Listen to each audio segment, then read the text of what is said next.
Brian, welcome to the Forged Empire podcast. Thank you very much for the Oh, invitation. I yeah, appreciate it. absolutely. I really appreciate you being willing to do it. Oh, you bet. You're a tremendous friend, and I really appreciate you being willing to do it Yeah. because you have a lot of information, and I think it's really important that we get some of it out there because there's even some misconceptions of some stuff that I thought I knew that I didn't really know that you kind of called me and told me about because of some other videos that I put out. So Mm.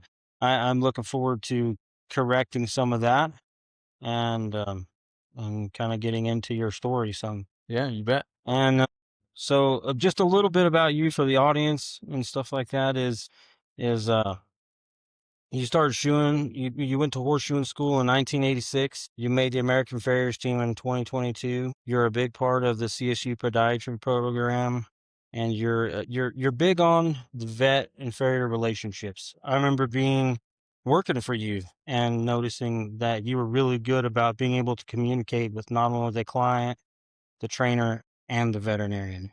Yeah. And I think well, we'll get into all that, but that's a big part of what I wanted to get across here.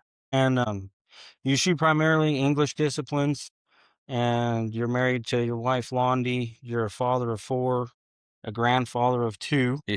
and you actually lead a Bible study for a group of us horseshoers on the northern Colorado here, which has really been a big help to me, and I know a lot of others. And so I thank you for that. Been a big help to me. Oh We yeah, we did our study through John, and I learned a ton, yeah, for sure. and now through Romans, I'm learning a ton as well. So Well, yeah. especially because like I didn't know anything about nothing going into this deal. You and I and Juan started, and it just like it helped a lot with my faith because you know how that started, and I didn't really have much Yeah. Yeah. or much knowledge at all anyway. And then now, over the course of probably a year and a half, Yes. Yeah. it's changed a lot. Yeah. Yeah. I mean, it's changed my belief system and how I do daily life, and Yeah. and it's super important to me. And I want to get that part out on this in this deal too, is because I think there might be some other people that don't know how to navigate through that part of their life because maybe they haven't been shown or had somebody in their life like we've been fortunate to have you help us out with some of that stuff. And I just think that that's super cool. Well, what it's the help that it's a blessing in return because I learned so much through the study of John. It was just, I got excited about what I was learning. Yeah. After 40 years of shoeing horses, I think the thing that amazes me the most is what I don't know. Yeah. Oh, yeah. For You sure. know, so yeah, and today we'll talk about various aspects, and it's the best that I have as an understanding now. Mhm. Someone may look at this information and say, well, your understanding is quite lacking, and that may well be true, but it's as best as we understand it up to this point is what we hope to share. Oh, yeah. And, Absolutely. but yeah, so I grew up pretty much in Southern Oregon. My family, I was born in California, and I left California in 1978, and we moved to Oregon, and I lived in Southern Oregon for 20 years, and that's where I started shooting horses in Southern Oregon. Um, Grew up on a small ranch in Southern Oregon that they had, believe it or not, horned Hereford cows. I mean, who has horned Hereford cows? But they had horned Hereford cows and about 30 brood mares and 5 or 6 studs, and that was kind of the ranch I grew up on. And actually, I had aspirations of riding horses as I Mhm. went through high school, and as I started and nearing the end of my high school journey, I was honest with myself, and I knew I wasn't quite handy enough to get on the road to make it pay. You know what I mean? Oh, You've actually rode horses for a living, and you know what I'm talking oh, about. So absolutely. there's a certain skill set that I was just honest enough with myself that I knew I wasn't quite handy enough, and then with no facilities to make it pay. And an older man named John Wisnan who was coming out to the ranch and shoeing horses, and I was visiting him one day. I was getting ready to graduate, be done with high school. And I thought, what am I going to do? I'd worked a town job a little bit in my junior year of high school. I figured out town job wasn't suited for me. And I knew I was going to starve to death as a ranch hand. So I thought, how am I going to make this work? And I was visiting with him, and he said, why don't you go to farrier school? And He nailed a shoe on for me. He actually set a shoe on a foot and handed me a mouthful of nails and coached me through nailing that shoe on. And it was funny. Not very many things in my life have kind of come easy for me, but it felt right. And I made my decision right then. So I went to farrier school in 1986. Larry Bewley was the instructor, and it was through Glen Benton Community College, but it was on OSU property there in Corvallis, Oregon. And I went through a 14-week course, and they turned me loose with my little certificate that said I are now certifiably dangerous to shoe horses, and sent me out in the world. What was school like? Man, it was, I've been around a few schools now, and, we used all coal forges. This was kind of before propane really got going, believe it or not. I guess I'm getting that old now. But yeah, we used coal, and everything was plain stamp shoes. You had to make all your plain stamp shoes. And yeah, they had coal forges. And we went and worked on a lot of the OSU horses. I remember there was a herd of horses that they were studying wobbler's disease. And we had to trim those mares. And boy, that was an interesting day out there trying to trim those mares. But what's a wobbler? Well, it's a neurological disorder. Really? Yeah. I'd not even heard about. Yeah. So yeah, it was a great show. I mean, dude, I was 18 years old, and thought I had the world by the tail, and and I had a good experience in shoeing school, but as you can imagine, 14 weeks, Not enough. It is not enough. And I grew up in a very rural part of our country in Southern Oregon, a very small town, 1,000 people. The next largest town at that time was maybe 15,000 people. It was 36 miles up the road, so pretty rural area. And just like I said, when I visited with Gavin, I've heard Craig say that a very dangerous disease for a farrier is isolation. Oh, absolutely. And boy, that is so true. To be I think isolated. that's easy for isolation to set in. Yes. For sure. Yeah. Even myself sometimes, even before the last couple of years, I really dove into the competing stuff and really getting out there more than I ever have. Yeah. It's changed the way I look at feet, the way I trim feet, the way I shoe feet, the way I shape shoes even. Yeah. So I can only imagine like somebody out there that doesn't even know about the AFA or the WCB or any of those things to get them out. Yeah. That would be really easy to get set in your own ways. Sure. Well, and just to be lost in the tall weeds, I mean, doing the best you can, but still just not enough information. And I struggled along there until 1994, really. I got introduced into this deal called the American Farrier Association, and I started kind of receiving the magazine. I joined in 94, and they were going to have national convention in Portland, Oregon. So it was 5+ hours north of me. But I made the venture in 95 up to Portland and to the AFA convention.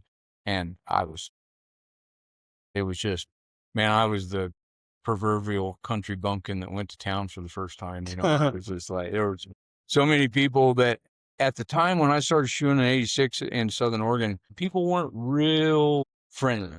Other farriers, I did not see that. Certainly not the camaraderie like we have here in northern Colorado, and I've seen in other parts of the country as I've been able to travel. Then it was, they weren't quite so friendly. What? And then, man, when I got involved in the AFA, I was just like, wow, there are all these people here that are just so willing to answer questions and just willing to help you. I started participating in the association in Northern California. I lived only 11 miles off the California border, so I close. Yeah, well, it's kind of down towards Placerville and that kind of area. I had to drive a bit to be able to, but like they had a clinic that I always remember that it was at the Honeywell Ranch in on the eastern side of the mountain, though, in Northern California. And it was just a cool event, man. It was a 2-day event, and that was actually the first time I met Craig. Well, I met Craig at convention, but then Craig was one of the clinicians that they brought in for that clinic, and just outstanding, man. You could go grab a horse, and you could just get help with whatever. And it really, that's what propelled me. That was really what started my journey into a better understanding of this. Yeah. It was a pathway of where Yes, I need to go. absolutely. And so I took my certified exam in 95. It looked a lot different. I kind of, everything evolves and hopefully is improving It and gets getting better. better, Yeah. But yeah, I got certified in 95 and I just kept getting involved and going to as many clinics as I could afford to go to and just begin to expand my knowledge. In hindsight, if I had to do it over again, I would have apprenticed with someone. Yeah. I would have found someone who had a good skill set, and I would have. Was there a lot? Was there very many over there that would have had like the skill level you have now that I got to I'm learn from? I'm sure there must have been. I just need to hunt them out. Yeah. And but yeah, I'm sure there should have been in around Medford and the larger areas. There should Yeah. have been something. I just needed to hunt it out. Yeah. So yeah, man, I moved to Colorado in 98 with 11 years of shoeing horses under my belt and 11, 12 years under my belt. And man, I got introduced to some just outstanding farriers. Yeah. And I mean, guys like Tom Turner and Jim Quick and, some of these guys that befriended me and just so generous with their experience and their knowledge. And man, and I was so hungry, man. I just, like a sponge, I just sucked up as much as I could. What was it like moving to a new area and having to start a business? Scary as can be, because I had built for me, what was a pretty good business in Oregon. And so I'll be honest with you, it was probably one of the most scariest things I've done. Well, I moved out here with my wife and a 6-month-old daughter and an 8-year-old son, and to start all over. And I'm the kind of guy that doesn't move around a lot. When I put roots down, I pretty well stay. So it was a big deal for me to start all over. But man, the Lord was so gracious. I had work, and then, like I said, Tom, guys that just send work your way and Okay, well, because help. Tom had a big part in the beginning of your business. Tom had a huge part. The timing was just perfect. There was a person here who had, about half a business going, and he just left one day and didn't tell anybody, and all these people started calling Tom back and saying, "Hey, I need," and he just gave my number, and pretty soon you get feet on the ground, and one thing leads to another, and word of mouth. Oh yeah.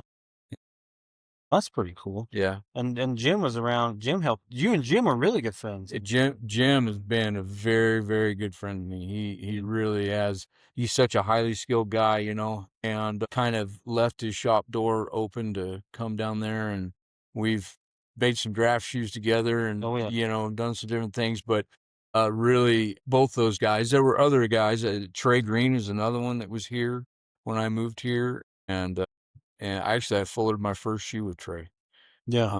Yeah. But just outstanding, just highly skilled people that are just very generous people. And Yeah. so, yeah, it really has. And I have tried to pass that on to my pickup doors open to anybody. And man, I try not to give unsolicited advice, but if you solicit my opinion, I'm happy to give it to you. So, Right. but yeah, it was really a blessing to move here. Initially starting though, I'm like anyone else. If it could have been a rabid donkey and I would have put shoes on it. I mean, I had bills to pay and a family to feed. And so anything that came my way, I was happy to go do it. Oh yeah. Rocked along pretty good. And then through a series of probably poor decisions, I blew my back up in 19 and actually ended up in a wheelchair for a little while. So this is what I think is the coolest part, is how you overcame that, and then you still made the team, and you and Gavin and Riley talked about it too. Is like you overcame a lot, so you could still make the team and compete, and then shoot the horses you do, and still pushing your career forward. And I think that's super cool. I Sure. think a lot of people could benefit from that, Sure. because even for myself, we get to thinking, nah. There's a lot of self doubt there sometimes. Yeah. Well, even like I've not had any bad body injuries yet. Sure. But I think that was super cool how they did that with you, and that part of your story is super cool, I think. So one of the things, and we won't go into that since they've already covered a lot of that, but the things that, but I had to change. So part of the reason that put me in that wheelchair was just being a bit greedy, shoeing too many horses. And so when the Lord was gracious and allowed me to be able to shoe horses again, which I really do view as a privilege. It's a privilege to shoe horses. It's a gift to be able to do this. And I decided I needed to make a pretty serious change on the volume of horses that I was doing. And so I really need to limit the numbers. And so I made some pretty significant business changes. And it was interesting to me how it affected the business itself. A lot of the trims went away. Uh, and then I knew that I would not be able to do this based on volume. And so I adopted a business plan, or what my wife and I purposed is that I had to shoe less horses for more money. Physically, I didn't have really.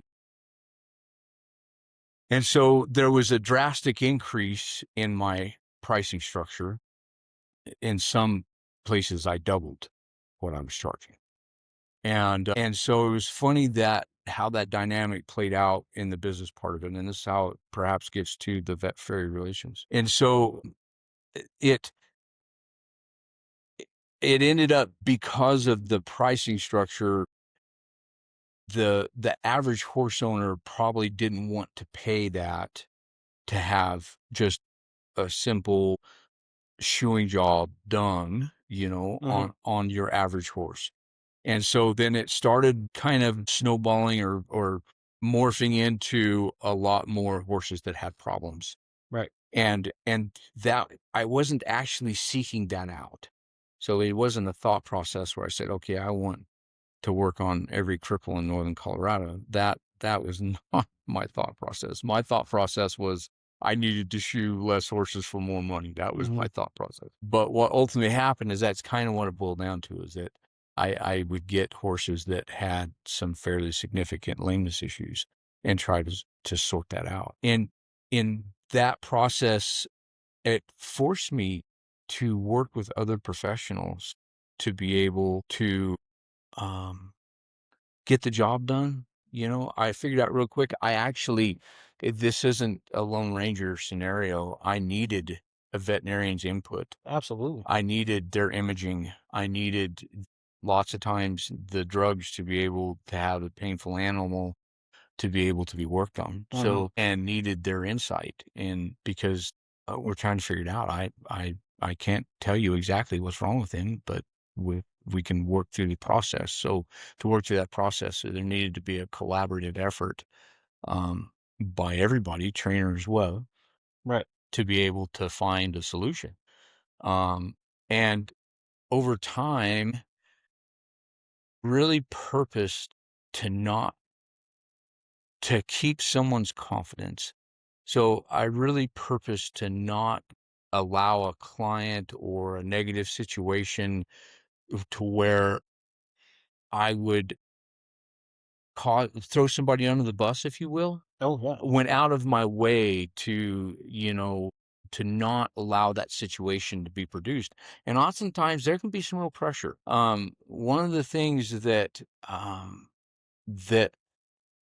I told myself is I tried to put myself in the veterinarian's shoes and just look at it from their perspective for a moment. They got to pay a mortgage.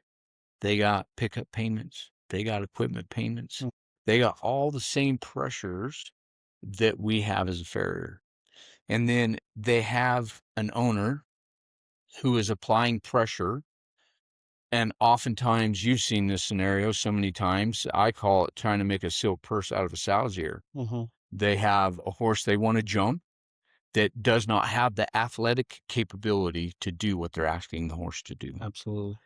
But yet they're convinced if they throw enough money at it, this horse is going to be the athlete that they always wanted for a bargain price, right? Right. And so there is a lot of pressure placed on us, on the veterinarian and on a trainer, to make this animal perform at a level he's I think I just painted the scenario that produces. absolutely. Doesn't that not produce a great deal of the problems? No, it Because does. you got a veterinarian that's got family to feed, you got a trainer that's got a family to feed, a farrier that's you got all these people who need their checkbook. Yeah.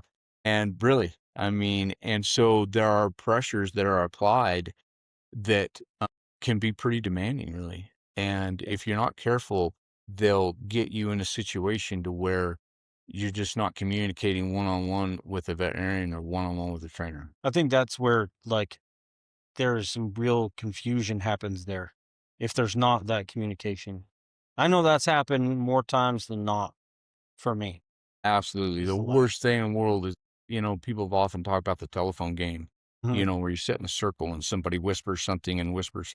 And by the time he gets back around the circle, It's well, not even close to what they originally had it's said. not even close. And so right away, I tell you a recipe for disaster is to communicate detailed information about a horse and the care of that horse that an owner has no idea what is even said, Mhm. and or an understanding of what was said, and then to try to communicate that to another professional, that's a disaster looking for a place to happen, and Totally. it never turns out well.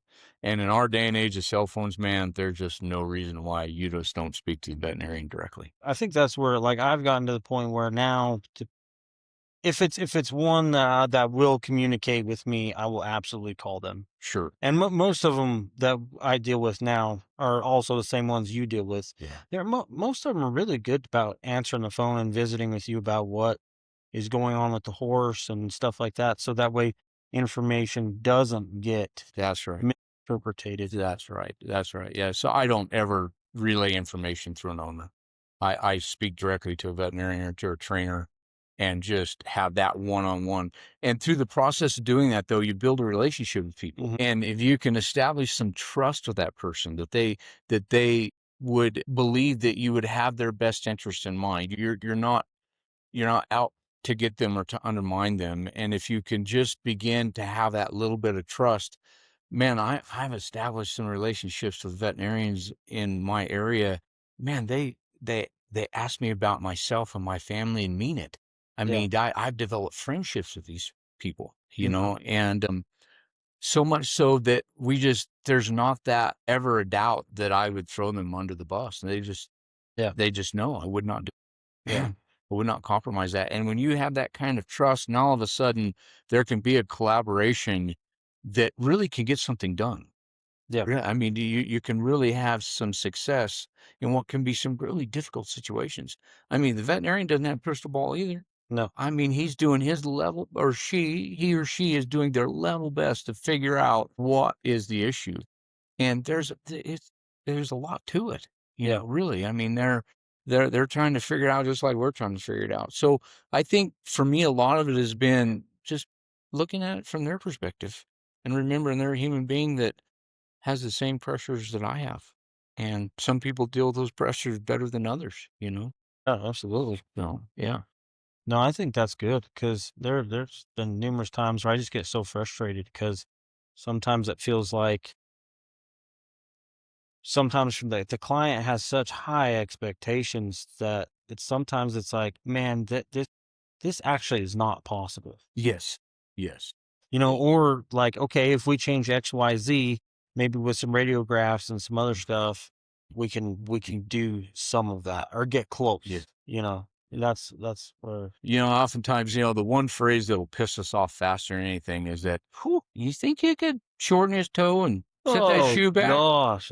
If we never hear that again in our life, it's the one thing that an owner or a veterinarian or a trainer, they just have no idea how that pisses us off.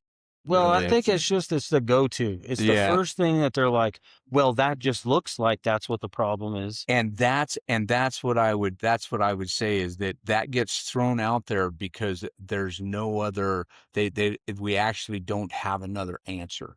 So we don't actually know what the problem is. And so that seems to be the easiest thing To blame. to throw out there, Yeah. not realizing that, and I had it said to me here not too long ago, and I was like, okay, so do you know actually how to determine what the right length of foot is? They say, "No, I don't." I said, "Well, there's actually external markers that will tell me." I said, "We can actually measure this horse's frog, and I can tell you what the wall length should be." Yeah. You know, that so they're speaking of things that they don't actually know, and that's what starts a bad situation, is that phrase is thrown out there. It already gets under your skin, and so it's just the wrong foot to start off on. Yeah. Yeah, it really is the And wrong I foot think to start there are off. some of them that do look long, because even I start looking at them sometimes, and I'm like, Mhm. sometimes I think a little bit of it is the pastern angle, and they look a little long and slopey. They look a Mhm. little lower angled, and that's we had talked about this on the phone. Mhm. Is heel position. Yes. So one of the fascinating things, though, when you start measuring radiographs, and you can actually do this with just a protractor, on a lateral image, is that what is not talked about is the actual congenital bone angle. Some of these horses are born with a very low bone angle. Hmm. That's what gives you that appearance of such a long foot, or the appearance of a long foot, is because they actually have a lower bone angle. Right. And that's something no one can do anything about. They were born with this congenital. So, and then so we were talking about owners wanting to make a silk purse out of a sow's ear, and it all boils down to conformation. Uh-huh. So, truly, the capsule, in my opinion, will almost always surrender to the weight borne upon it. 100%. 100%. I just don't think you can be in this business very long and not realize that it will surrender to the way the weight is born. Right. Okay. The reality, or the hard thing to get people to understand, is how little impact we have on changing the position of the limb. Right. That's that's Well, that's the reality, that we actually can't do a lot of what people think we can do in terms of changing the way the limb is loaded. we have to deal with what we're given, and sometimes Fluffy's not the straightest. So I thought about it, as were nice and sent me a couple of your questions you were going to ask, so I had some time to think through it. And have you ever pulled into a stop and had a client say, "Hey, please don't touch his heels"? Oh, yeah. The last farrier took his heels off, and please just don't touch his heels. Mm. If I've heard that once, I've heard 100 times.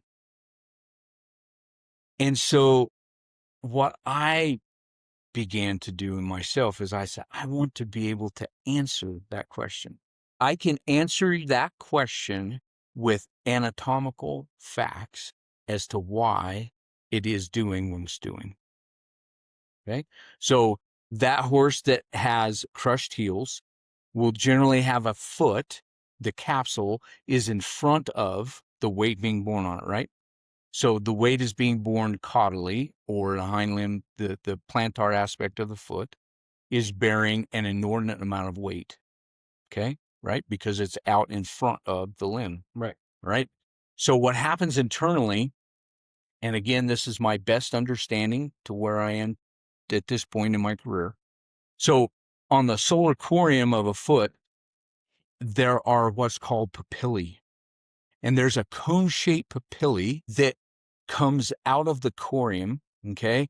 And this papillae is fascinating in that it secretes a cell, okay? Then the next cell, it secretes another cell and it pushes that cell down. Secretes another cell and it pushes that cell down. Secretes another, and that's what causes the sole to grow, okay? The wall does the same thing. The difference in the wall papillae versus the papillae under the corium is that the wall grows continually. It Mhm. never bifurcates or sheds, right? Sole will grow to a certain point and then it sheds itself off. So there's a small difference in the cells, but the principle is the same. So this cone-shaped papillae is secreting a cell. Well, when you look at that horse that is not growing a heel and he is bearing an abnormal amount of weight on the back half of his foot, he's actually suppressing those papillae. Hmm. Those papillae are being smashed, or they're being suppressed because of uneven weight bearing, okay? And they're not able to secrete a cell efficiently, okay? So it retards the literal growth, the ability for the papillae to secrete a cell. Well, let's talk about the front half of the foot. The front half of the foot does not have the same weight bearing, right? We've already established there's more weight bearing in the back half than there is in the front half. Well, those papillae, they're laying down cells like gangbusters. Right. Because they don't have the same pressure being placed upon them. So they're laying down cell after cell after cell after cell. And so you have the toe growing physically faster than you have the caudal part of the foot or the back half of the foot growing. So you have uneven growth. Well, then it perpetuates the problem because now the toe is growing faster than the heel. And so now it causes even more pressure to be placed on the papillae underneath the wings of the coffin bone. Mm-hmm. That's why your horse won't go heel. So then it boils down to, well, how do you change that scenario? Okay. How do you get even weight bearing? And we don't have enough time in this podcast to cover all of that. However, I will leave it to say this, though, that if something isn't done, you'll just continue that situation. Right. Oh, absolutely. So there has to be some, but there are limitations, in my opinion. There are some real limitations, especially on these long pasturing, low angled horses with a really long pastern with a limb that's really out in front, where they just live on the back half of that foot. That is a very difficult. We are limited in just how much change we can affect. Okay? Right. Yeah. So, like, let's say for just a quick example, what would you do with that type? What are a couple of quick things that you could do to help that horse? Okay. So one of the things that you'll observe and speak a minute. So like I deal with a lot of warm bloods in my business. So a lot of warm bloods. And there are some of these warm bloods that, because of the availability of imaging now, that will be, we call them a bullnose foot. A buddy of mine did quite a bit of research into some cool study on this, and he's fascinating to talk to about it. But these real negative angled, like we're talking 5-6 degrees negative in a hind foot, right? Right. I mean, just standing on his heels. And I will admit that he is tough to deal with. I don't know that I have a super good answer for him yet. And I played with some things, but there's still quite a lot to be learned there. But what we've observed about the papillae underneath the toe on that horse, that is, when you're talking that negative, those papillae actually elongate. They become abnormally long. Okay. And because there isn't that pressure pushing back on that papillae, they actually elongate.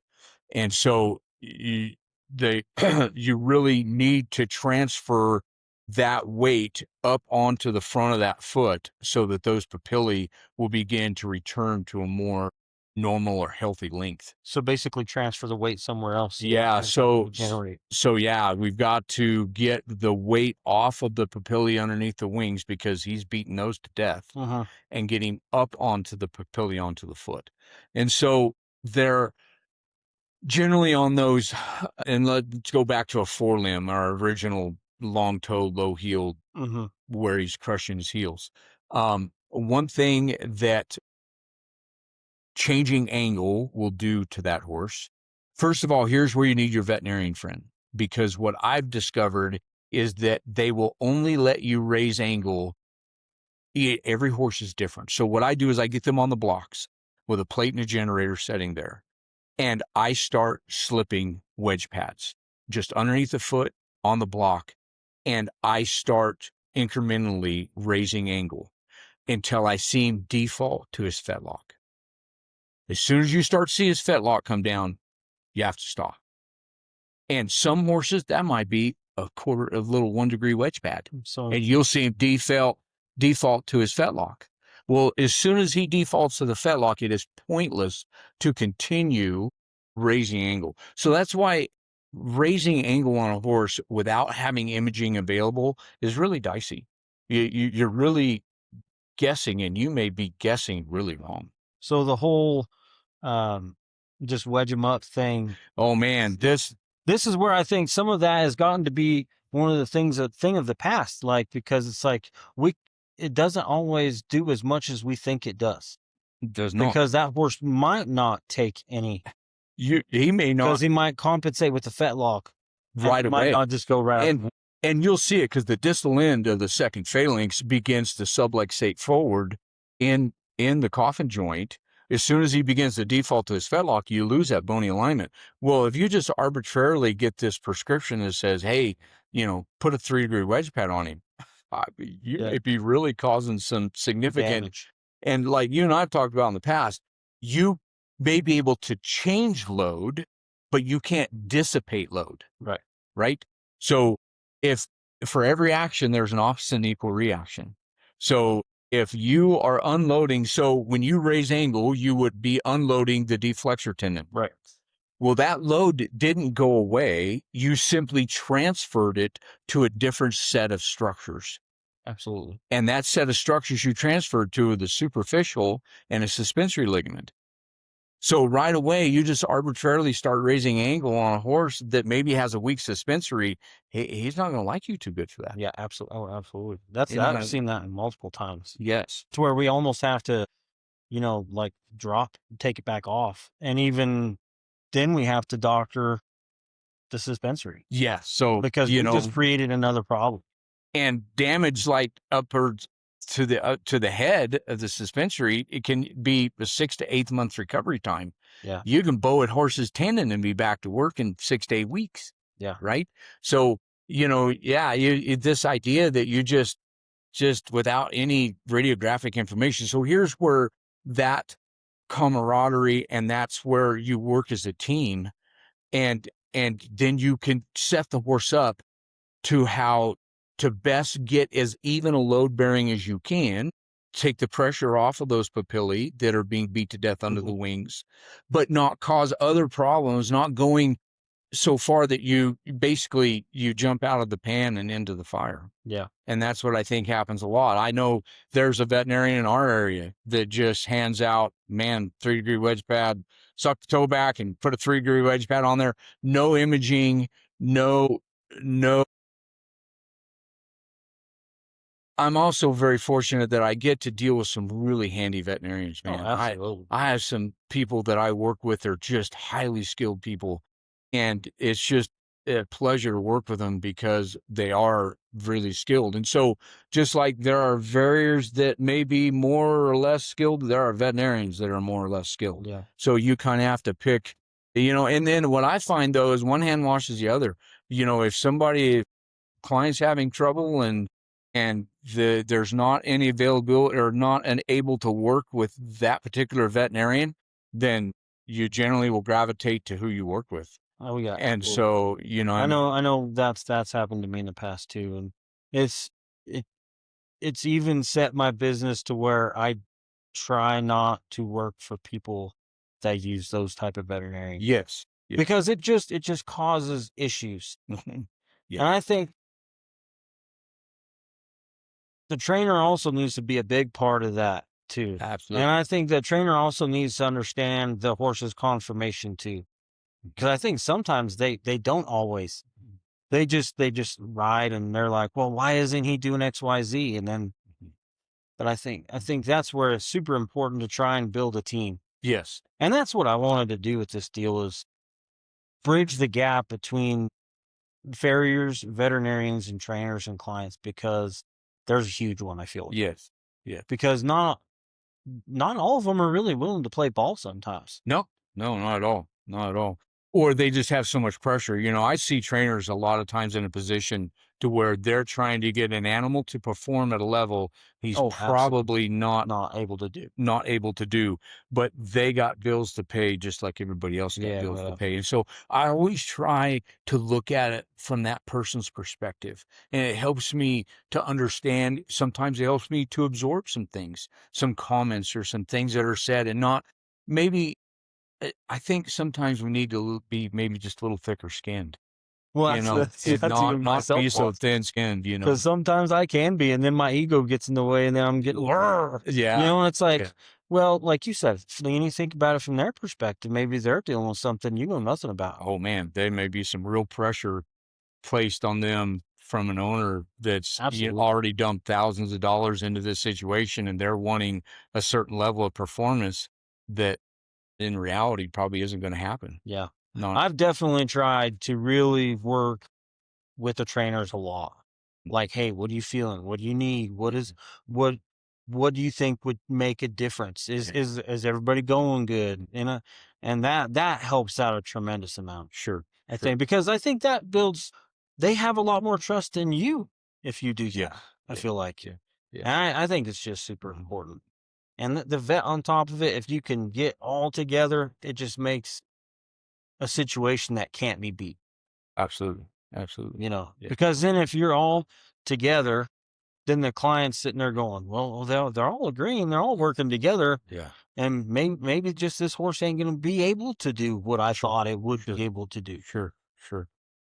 Yeah, I had the privilege of working with a highly skilled veterinarian yesterday. Yeah. I was visiting with you a little bit off camera about it, Yeah. and horse with 20 plus degrees of PA on That's on a a, lot uh, for the audience. That's a lot. yeah, that's a lot. Yeah. I mean, he's in real trouble, but man, with just the imaging and being able to work with a highly skilled veterinarian and, we've got a plan. We're going to see if we can help him, Yeah.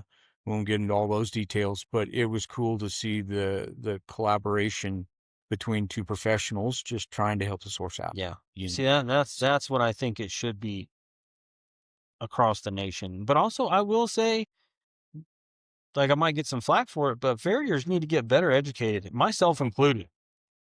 Like, there was stuff that you were like, well, bud, you probably need to pay attention to X, Y, Z, and I'm like, yeah, yeah, you're probably right. yeah, there is there, and I see a change though. I see, I have friends, man, that conformation and anatomy and physiology are becoming to the forefront, partly out of necessity, because Right. as horses have made the transition from your the survival of your family, in other words, you being able to plow the field or get to town, or they were the mode of transportation.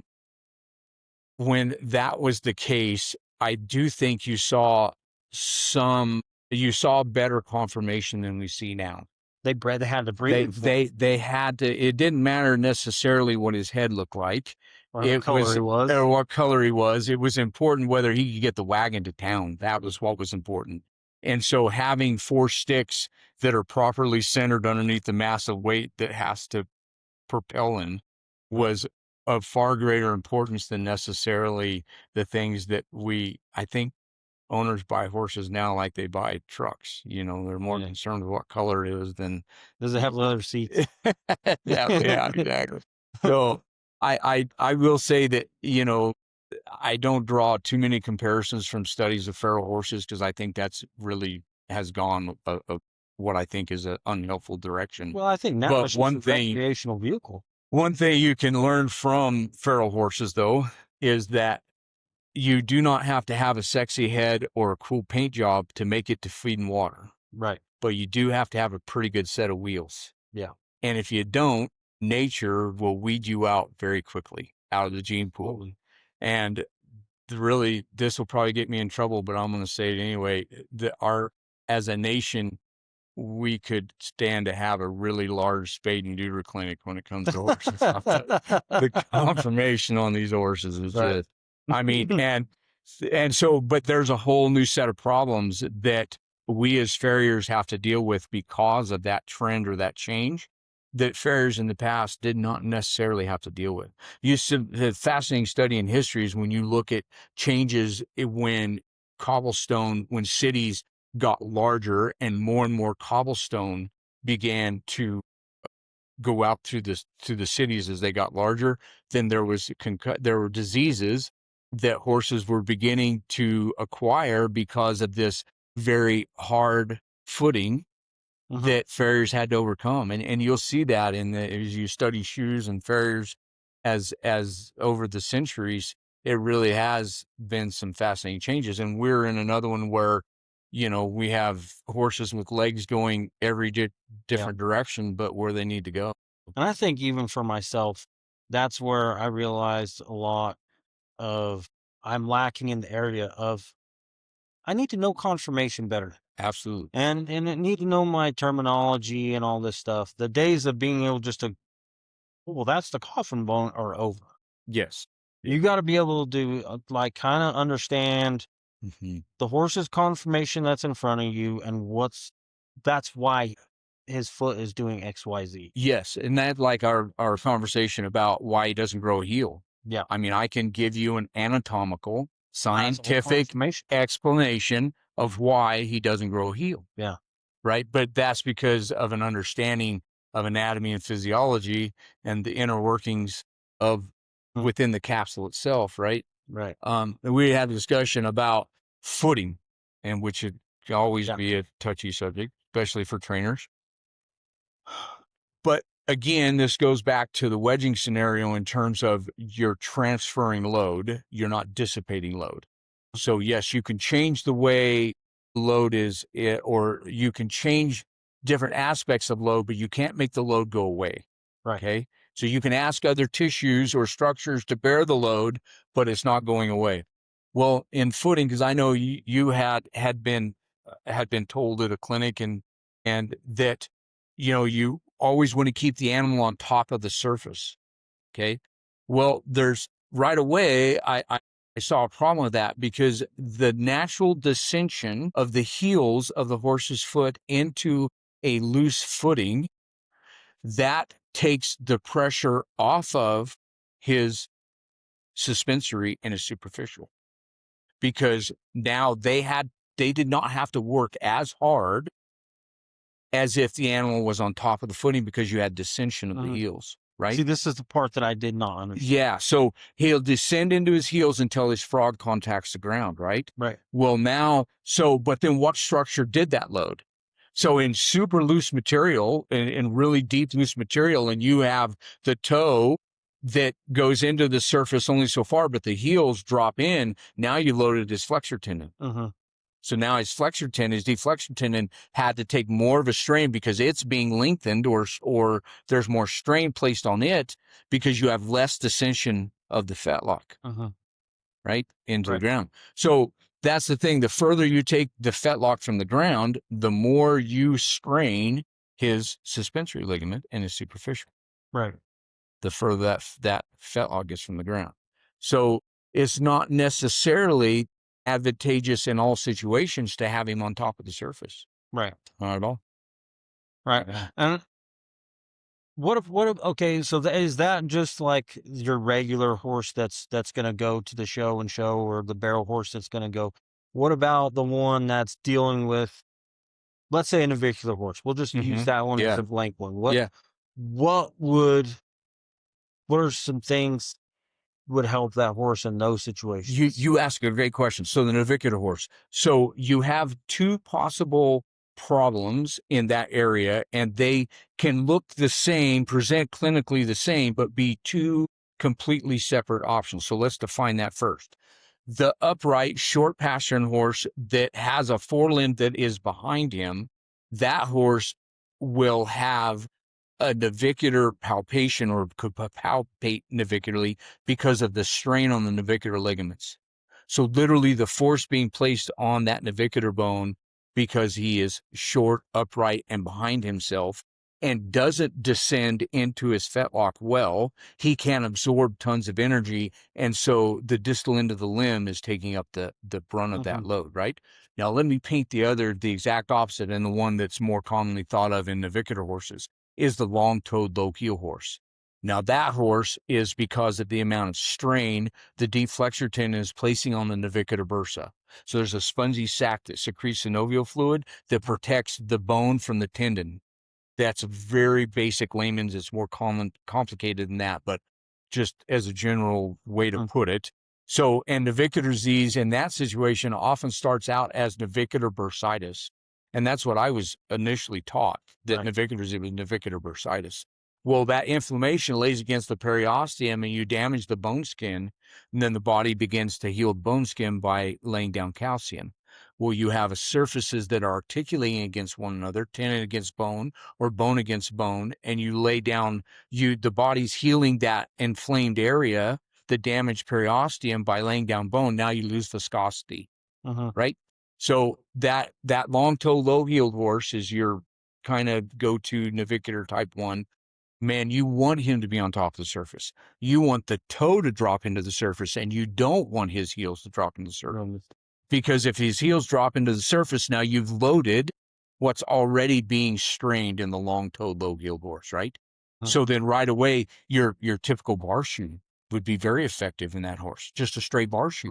Because now that bar shoe is helping to prevent those heels from dropping into that loose material and keeping him up on top. And then you don't want this great big wide toe either. Yeah. You would want a narrower toe so that you get the toe to sink into the surface and the heels to stay on top. That horse would prefer that in loose material.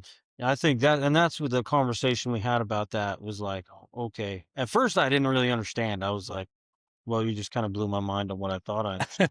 Yeah. But it was like, okay, I think we don't always think about like what we back up.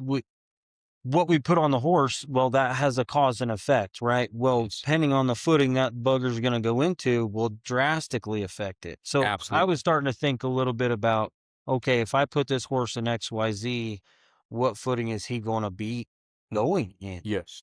Will drastically either make him better or worse. Yes. Yes. So some of that made a big impression. Sure. So, and that horse, somebody say, well, yeah, but on that horse that you put the bar shoe on to prevent him, you're going to load his superficial and his suspensory. Yes. Yeah, absolutely. Because it's going to have to bear the greater burden of load dispersion because the bursa and the flexor tendon, his navicular area is compromised. Yeah, so we need to actually, they're going to have to pull a greater share of the load because the other aspect of the foot is weak. Man, see, that's so good. That's what I'm really glad we got into that because I think a lot of people don't understand that. I think we always, even some of the veterinarians in the area don't understand that. Because the whole, I'll just put them in a PLR and set them back. Well, it's not going to, that shoe is not going to do its job. Yes. In those footing, especially the PLR, because I feel like it's all of a sudden that toe's really wide and thick. It's so wide. His toe's going to stay up and his heels are going to sink. There are some therapeutic shoes that I use and I get frustrated with them because they're so wide at the toe and it defeats the purpose of what we're trying to do, in terms of what footing is in. So yeah, the footing is crazy important. Yeah, absolutely. And I think also the discipline of horses changes a lot. Like obviously the jumper horses and just some of the dressage, the footing's really flat. Yeah. Most generally, well, all of it's flat, I guess, but yeah, it's not so deep. Yeah. It's not as deep. Like a reiner, it is deep sometimes, but they don't get into it very far. Yeah. Yeah. But like a barrel horse, it seems like they want a fair bit. Sure. And cutting horses, like you see the ring, they're damn near up to their knees in dirt. Yeah, sure. So some of that I think is it what is this horse going to show in, but also what is he going to stand in? Yes. Where does he spend the other 23 hours a day when he's not, being ridden, and then that horse, our scenario of the long toe, low heel navicular horse that has the inflamed bursa, your bar shoe setup is doing nothing for him in a dry lot. No, not at all. Those heels aren't dropping into a dry lot. No.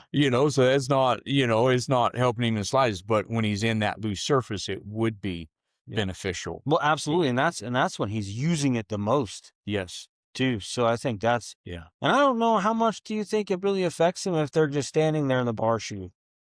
I think it's no push, no pull. I think so too. I think it's pretty benign. Yeah, pretty benign. But when that's when he hurts himself is when he's using himself a lot. Yeah. Especially because some of those buggers are so athletic these days. Sure. They will almost kill themselves to do their job. Sure. And I think it's super cool. But it's like, how can we set them up so that they'll be the most successful?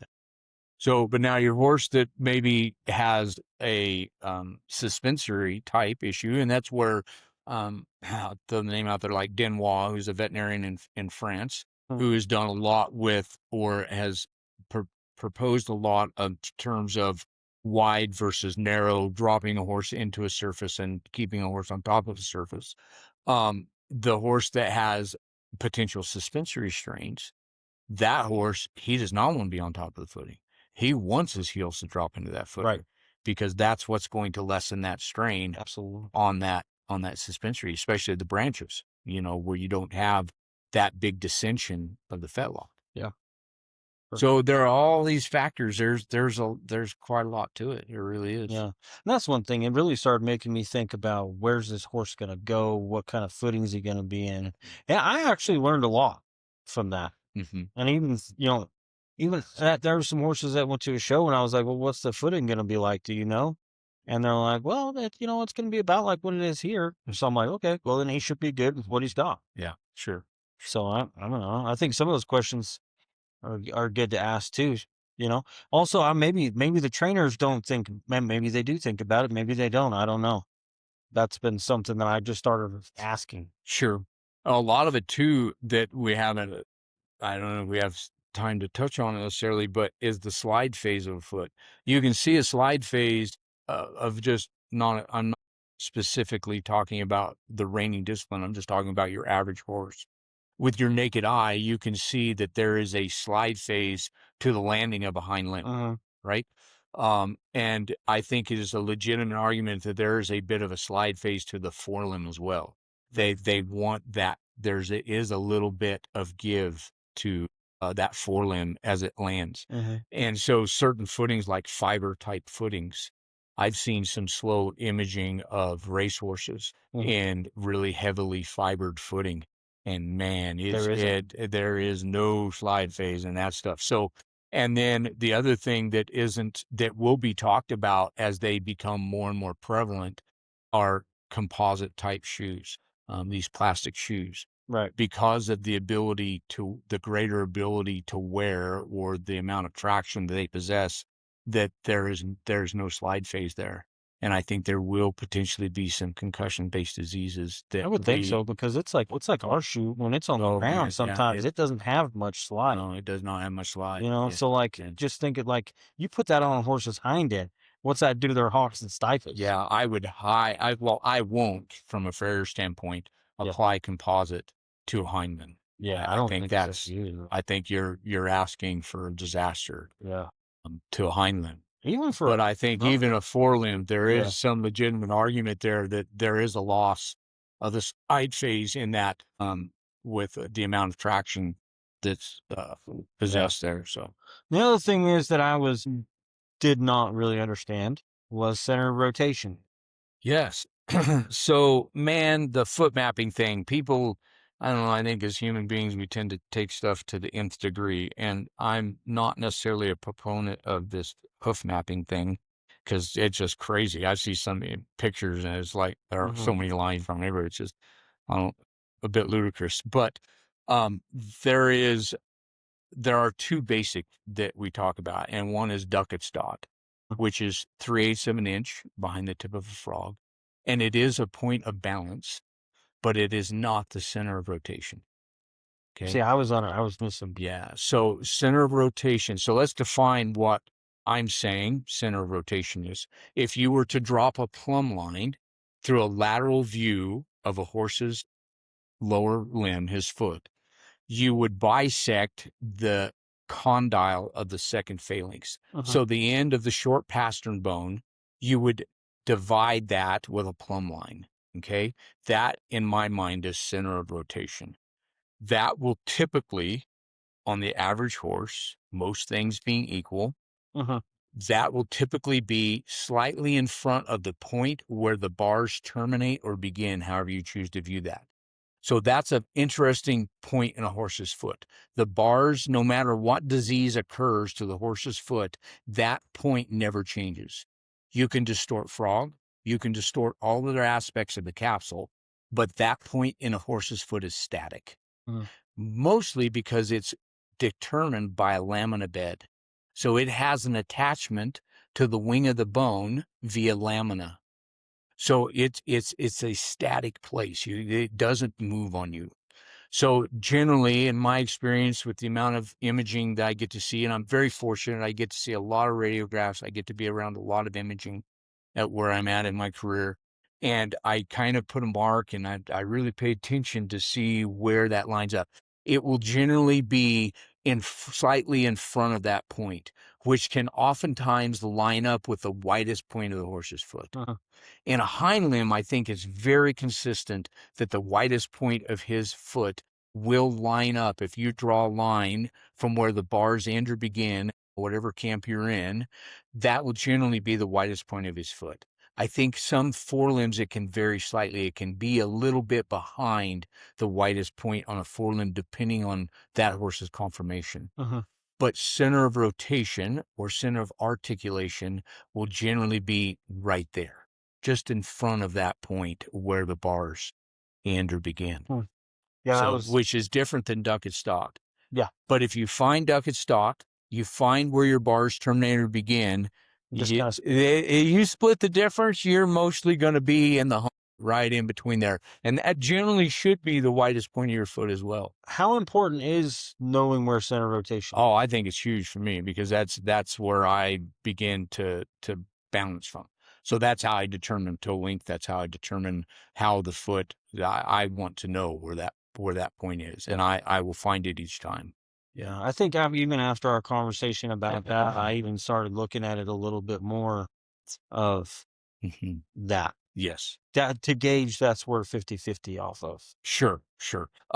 Because ducket stock will generally be more 1/3, 2/3 scenario. Yeah. Practically, I know the books say 50-50, but in my experience, it could be more that 1/3, 2/3 scenario on ducket stock. So what? No, go ahead. And Duckett, Mr. Duckett, it was actually his countryman, and I could be all wet on this, and if somebody messages you, let me know. But as best as I understand it, he took a theory proposed by his predecessors, and he was able, with some modern technology. So the idea was that you could take the forelimb off at the scapula, and you could balance that entire limb at the point of ducket stock. Okay.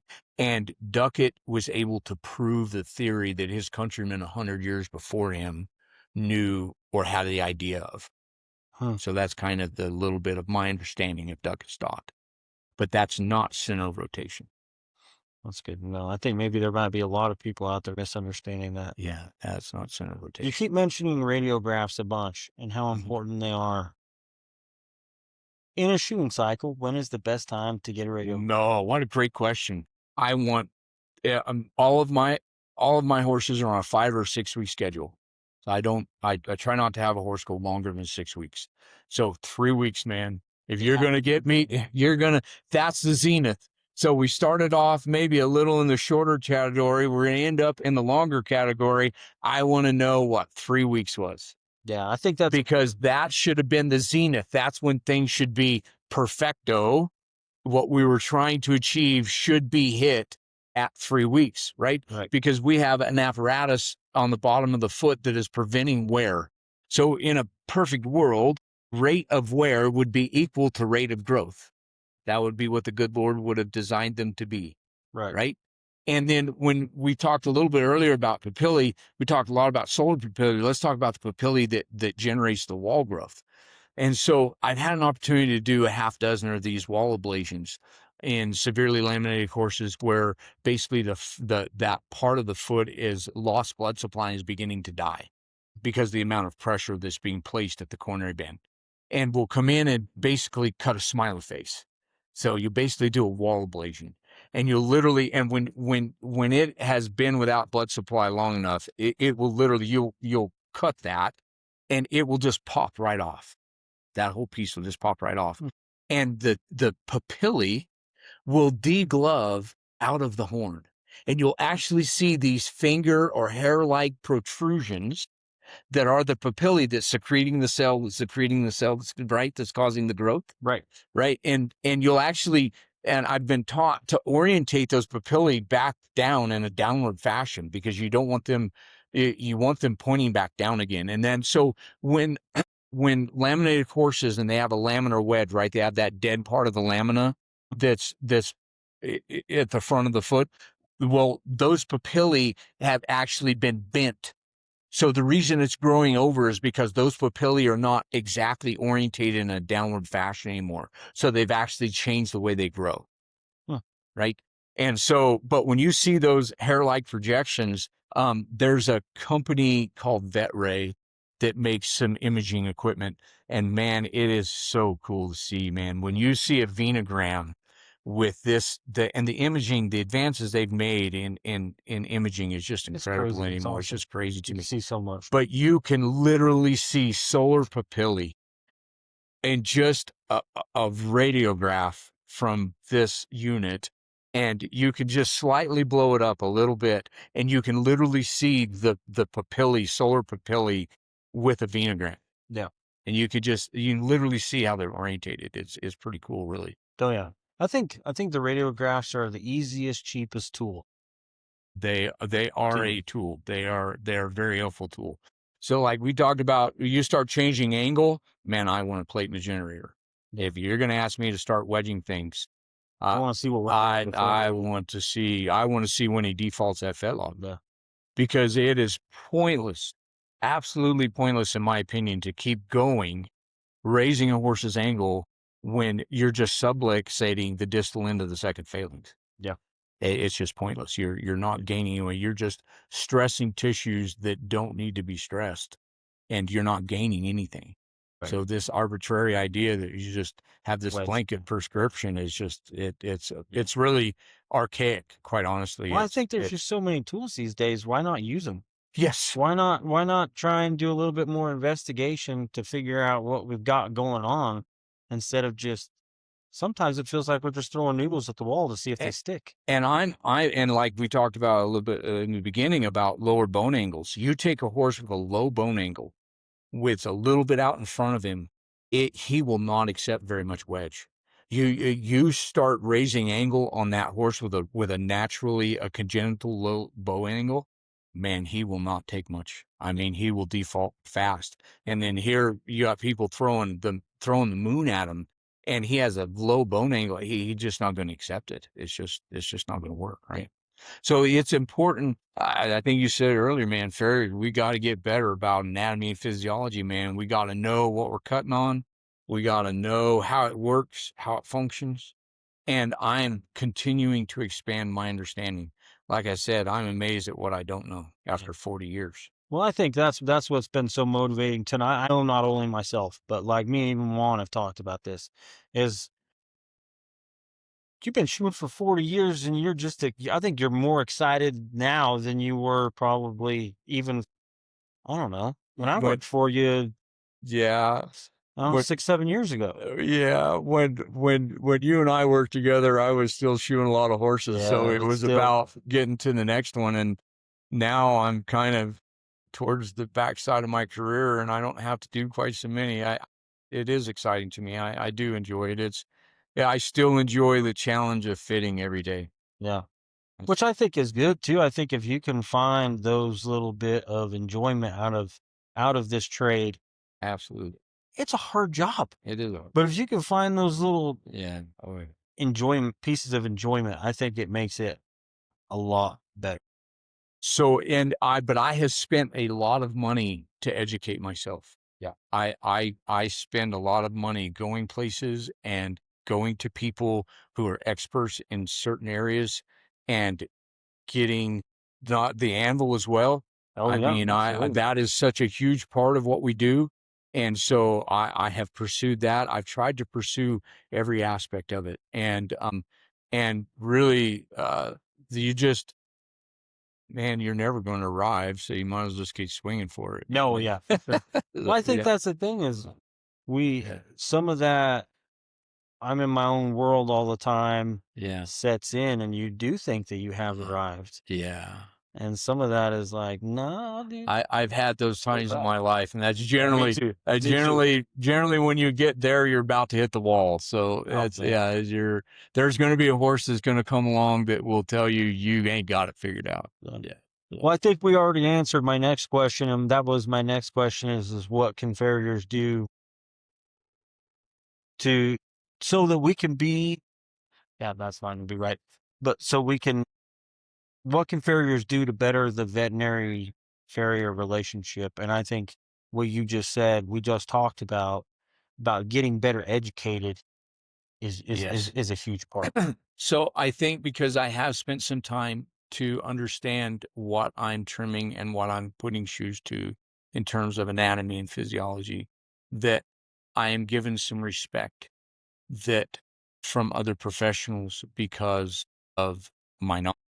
Yeah, because you know what the heck you're talking So, about. so yeah, so I can have a conversation with another professional and gain something from it instead of having to cover basic anatomy and physiology that you should have arrived already knowing. Yeah. Yeah.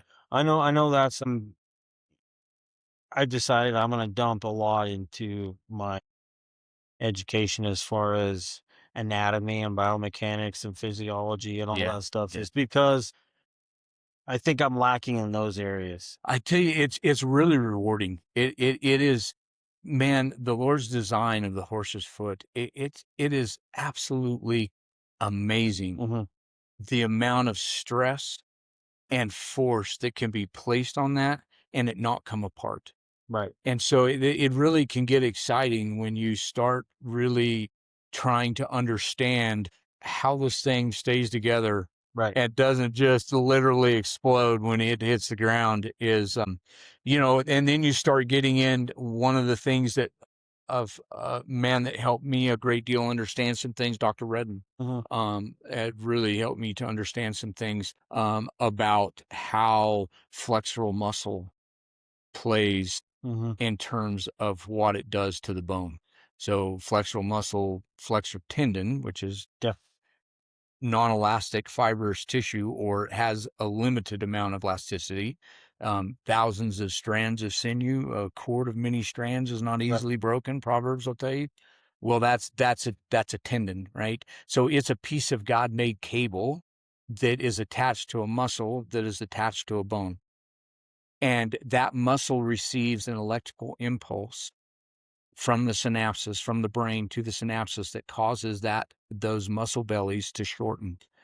And having an understanding of that has really helped me deal with laminitis, really helped me to deal with club feet, Yeah. with this high-low syndrome that you see almost every day in some Oh yeah. varying Oh, degree. yeah. The warm bloods I work on, they have it in some varying degree. Every single one of them has some varying degree. I realize there's a lot we don't know yet, but when you start to get a real good grasp of how flexural muscle is involved in that, man, it is helpful. It's helpful in how you approach them. It's helpful in some success that you can have by understanding what is physically occurring. Mhm. And that high-low horse, you basically have the upright foot has a very overactive synapses. So that muscle is firing constantly. What is a synapses? Synapses. So that is a network of nerves that cause the muscle. So my brain sends an electrical impulse to my flexural muscle to cause my fingers to move. Mm. Okay. So in that upright horse, that synapses is firing too quickly. Mm. And it constantly keeps the muscle belly under strain. So the muscle belly is constantly short. That's why the foot is picked up, is because the muscle is picking it up. That's why the bone is in the position it's in, is because the muscle is picking the bone up. Let's talk about the other limb, the other side that has the long, low angle. It has a weak synapsis. So it's not firing enough. And so it doesn't pick the foot up, doesn't pick the bone up because it's not firing enough. Mm. And I'm surprised that no one has dumped some money into understanding why.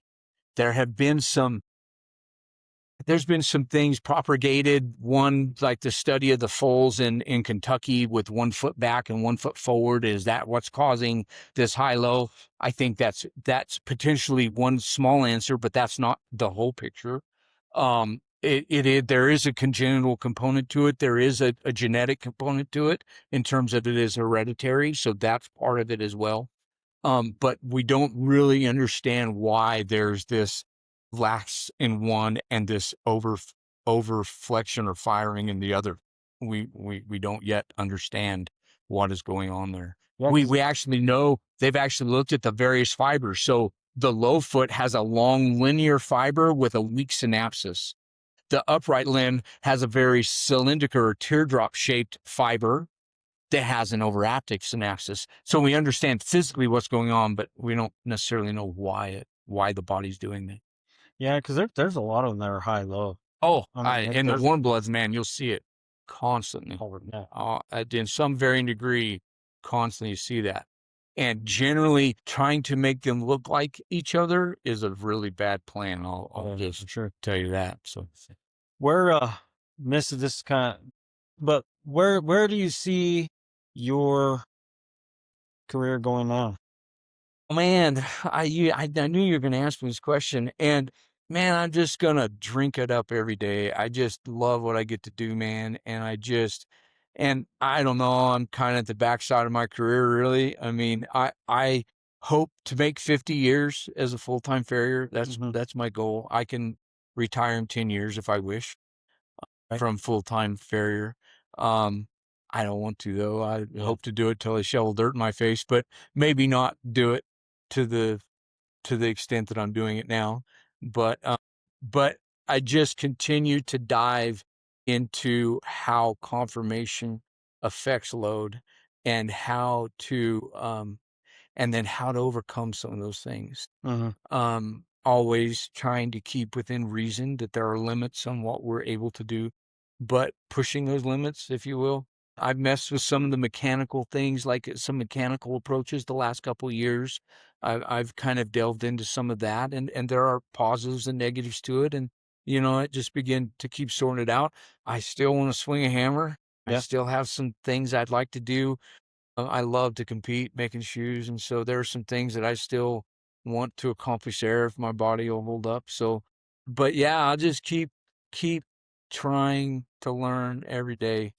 And I'm just amazed at some of the things I learned just the last 6 months. Just little things about fitting and little things about, I don't know, listen to the horses, and I don't know. I'm at a cool place in my life where I just get to kind of enjoy it and get up every day and love doing it, really. Yeah. Well, that's cool. Yeah. Well, Brian, I appreciate it. And You bet. If you would end us in a prayer, that'd be awesome. I sure will. You bet. Heavenly Father, we are just so grateful for the opportunity to work on your horses, Lord. They all belong to you, and they are your creation, and you have allowed us to be caretakers of them. And we just ask that you would continue to expand our knowledge and understanding, that you would give us the ability to maybe leave our pride and our selfishness in the glove box when we get out to work with another professional, and just to remember that they're a human being, and that we might just continue to improve the care and quality. We just are grateful in these things. We pray in the name of Christ. Amen. Amen. Well, boss. All right, man. Thank you very much. You bet. Appreciate your time. All right, man. Yep. Sounds good.